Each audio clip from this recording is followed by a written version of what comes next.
اندامên grupa muzîkê ya Niştiman in.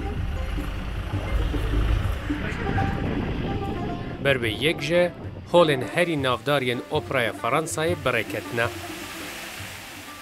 Saate berasî jwana zor xweşxalim ke mosîqay Kurdî ebeyne kun û kuleberî dinyan.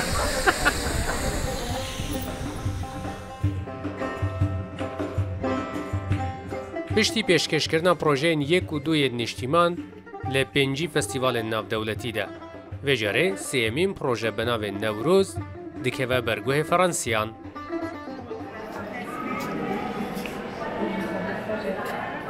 Di geştekê hunerî ya grupa Niştiman de ji bo Fransa, sê konsert li Hola Operayên bajarên Angers, Nantes û Périgueux di vê mehê de pêşkêş kirin.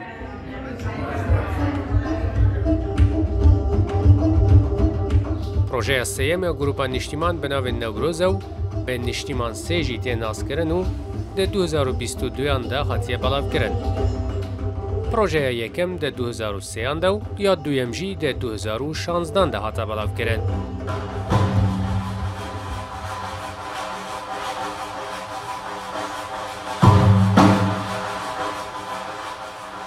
Di konsertan de Hejar Zehawî wek serpereştiyarê grupê û jeniyarê defê, Eyûb Elî wek estranbêjê serekî beşdar bûn.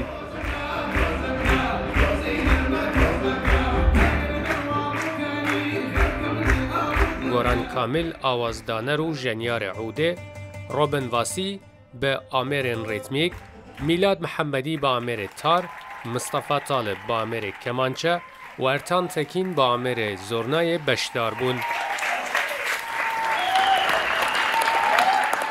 Ev dilxweşî û dengê çepekên amadebûyên nav hola konsertê ye. Ev jî piştî guhdarkirina mûzîk û stranên Kurdî ku ji aliyê grupa Niştiman hatin pêşkêşkirin. Piştî dabihatina konsertan jî beşek ji amadebûyan, berhemên grupê kirîne û ji aliyê endamên grupê ve jî îmza li ser hatiye kirin û wêneyan li gel endamên grupê digirin. Mûzîkî Kurdîman bide شوێنەکانێک کە تا ئێستا گوێیان لە مۆسیقای کوردی نەبوو و بەتایبەت لە نۆنس و لە ئۆنژێی لە ئۆپێرا هاوسی ئەو شارانە مۆسیقای کوردیمان پێشکەش کرد کە تا ئێستا گوێیان لە ئاوازی کوردی لە ئینسترومنتی کوردی نەبوو و ئەو چەپڵە ڕێزانە ئەو دڵگەرمیەی کە لێمان بینی بەڕاستی سەرسامی کردم. توانیم لەم چەندین کۆنسێرتە سەرکەوتووە بەشدار بم، هونەری گۆرانی موزیکی کوردی بنەتەوەکانی جیهان بناسەنین و بە تایبەتیش لە وڵاتی فەڕەنسا.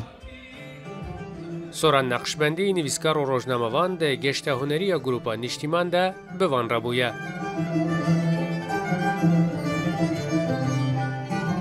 Armanca grupa Niştimanê ev ku mûzîka Kurdî zêdetir bi cîhanê bidin nasandin. Berhemên wan jî ji aliyê kompanya Fransî Akor Croisé têne belav kirin.